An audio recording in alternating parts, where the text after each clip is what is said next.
Instant 32020.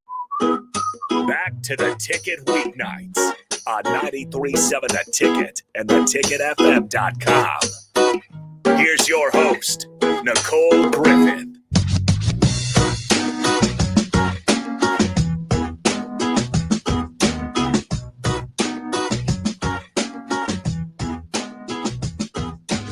I am in studio for the next hour and a half, talking all things sports and not sports, Huskers and not Huskers. But the first segment, very Husker football based, but this entire segment is going to be Husker volleyball based. We got John Cook on the line, head coach of Nebraska volleyball. Hey, John. Cook. Hey, how you doing? I don't know what to call you sometimes. I'm good. How are you? Good. Just got out of practice and preparing for 3 teams this weekend. So long day, Mondays and Tuesdays, long days. Did you do 2-a-days or are you just doing one practice?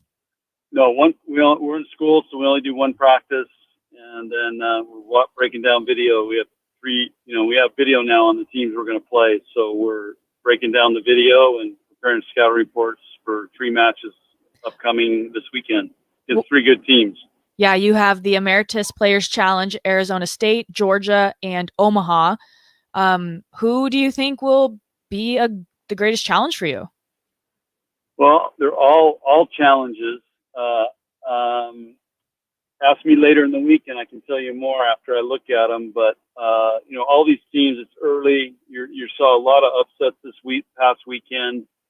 Some teams are firing on all cylinders. Some teams are figuring out lineups.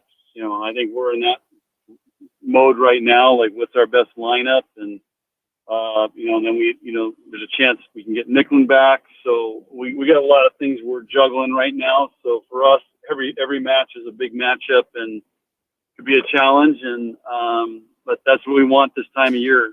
And Nebraska Omaha will be fired up to play us, in state school. And Arizona State's bringing Allie Gray back, who was the setter 4-time state champion for Omaha Scott. And then Georgia has Lauren Stivern's little sister, even though Lauren won't play. But, of course, we made this arrangement over 2 years ago, and it was postponed last year with COVID.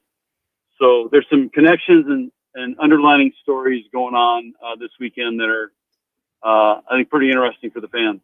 Yeah. John Cook, Nebraska volleyball, on here with Nicole Griffith, Ticket weeknights. You said in your press conference today, I know I wasn't there. I'm not usually there on Mondays, but I do watch them and I do listen. Are you losing sleep over your lineup?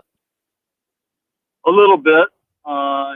It's we got a lot of players, and that's the thing. You got to figure out who, what spots to put them in and how to build a great lineup and get them playing well. I mean, with this group, we have a lot more flexibility than we've had the last 2 years. So, and we got some players that are really playing well, and it's so it's been interesting. I'm not used to this, Yeah. but it's fun, and I'll take it. And the players are having to compete, so it's making them better too. One of those players, Lexi Rodriguez, the co-freshman of the week. She's kind of a stud. How big is this? She's doing. She started off great. She's had a great summer, and she's for a freshman. I mean, nothing really phases her. So it's a good thing to have as a freshman. And who was the other co-freshman of the week? They must have had a heck of a weekend. Yeah, that's a good question. Who else it was? No, but we can figure it out. Okay. Yeah, well, 'cause she did pretty well. She averaged over 5 digs a game, and some of our games were really short. So that's very impressive to be able to do that. Yeah, I have no idea. That's a good. You see, you're always testing me. I should know that. Well, you told me she got freshman of the week, but It literally I says didn't know that until you just told me. what? Oh, let's see. Lexi, yeah, I don't see all that stuff. What? How? I mean, eventually I'll see it, but we've been working. That's true. You're a little busy. What was it like being such a softball question, but you always have such a great answer of the just being in Devaney with fans back for. It wasn't a practice. It wasn't the red white. It wasn't a scrimmage. In for an actual game. I, the red white was, set it up, and I just think, I'll do the best story I can give you is when we were playing Kansas State in the fourth game and we were down, I think 14-6 or something like that. And we kind of started nudging our way back. I made a couple changes, and I just told the team if they could get the crowd back into it, they would lift them to a win and a great comeback. And our crowd came through.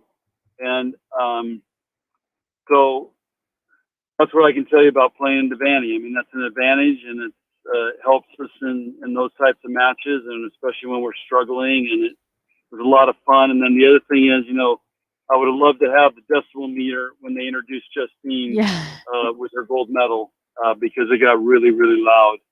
And, to be able to celebrate something like that for Justine, that's a huge deal for her to get that kind of welcome and support. And it's awesome.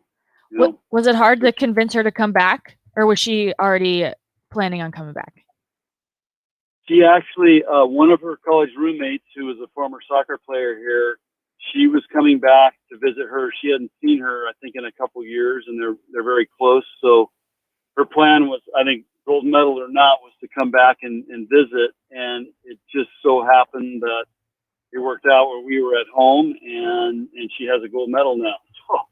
So the timing of it was great, and we would have done that no matter what, being an Olympian for her. I mean, she's such a great story, and I actually had a follow-up call with her today, and one of the, I'm encouraging her to write a book because she has such an incredible story that so many aspiring young girl volleyball players would learn from and be able to use her as an example. So she thinks I'm crazy, but I just feel like I'm going to keep encouraging her, and Mom's doing the same thing. And I think she has a great story to tell, and I'm hoping she'll go for it.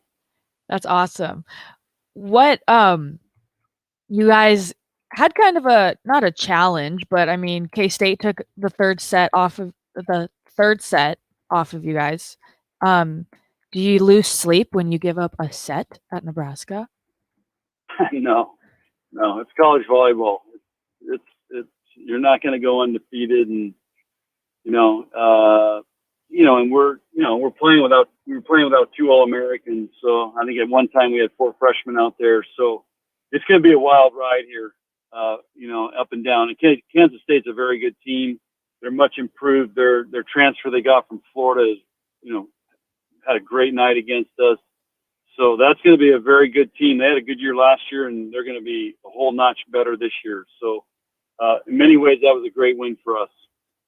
Yeah. How important is it for your freshmen to kind of get in these challenges in these situations where it's not just, sweep and then you're out and maybe, have kind of a close set, but you end up winning, but actually losing a set and maybe going 5 or just having to, you guys were down like 19-5 at one point, just for them to kind of, you said during your press conference, post-game press conference, that they were hitting walls, and just being able to kind of learn the only way you can really prepare them for college volleyball is, grinding hard in practice and also tight matches. Yeah. And so that was, the first night we won pretty easy. We weren't stressed, but we got under a lot of stress, and they were able to pull themselves out and made it, a great comeback. I mean, that was a great comeback that we did in the fourth game. And so those are experiences that help build confidence. And what do you want to see out of your team during this challenge?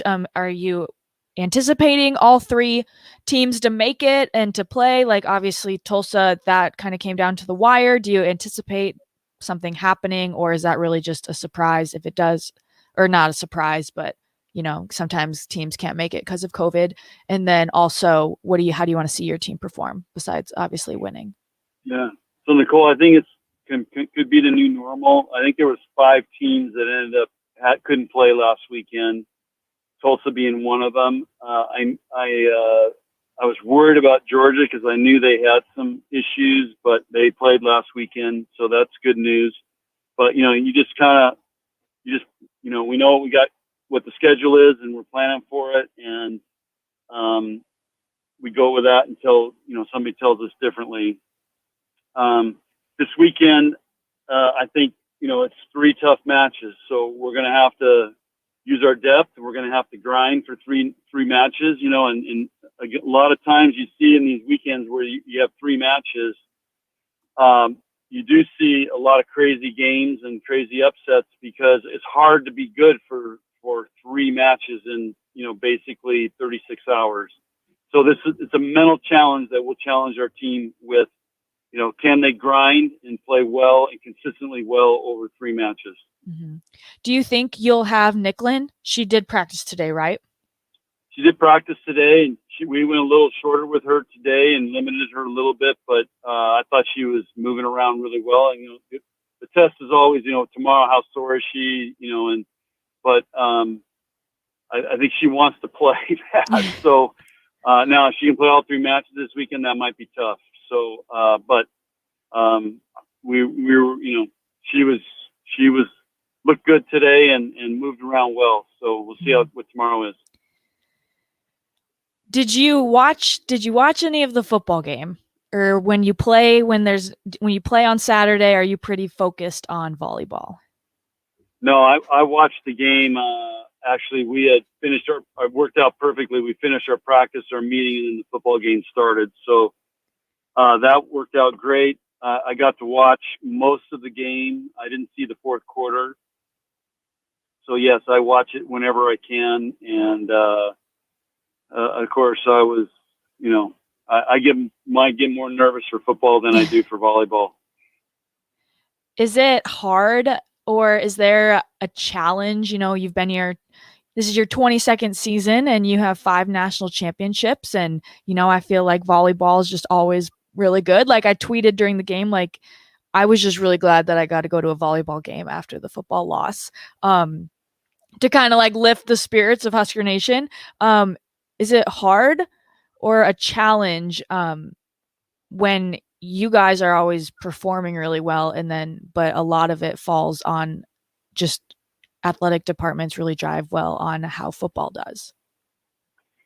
Yeah, and sometimes we feel like when the football team loses and we play right after, which we did, and the Big Ten set that up, we moved the match time to go back to football. I worry about our fans sometimes because they get so depressed when we have a game like that, and I worry about guys that going to take away some of the electricity and the demanding. I think sometimes our fans have a hard time getting going right after a football game, and we could, as we were warming up, we could hear some cheering going on in the hallways and stuff because they had on the TVs out there, and she's thinking, okay, are they coming back?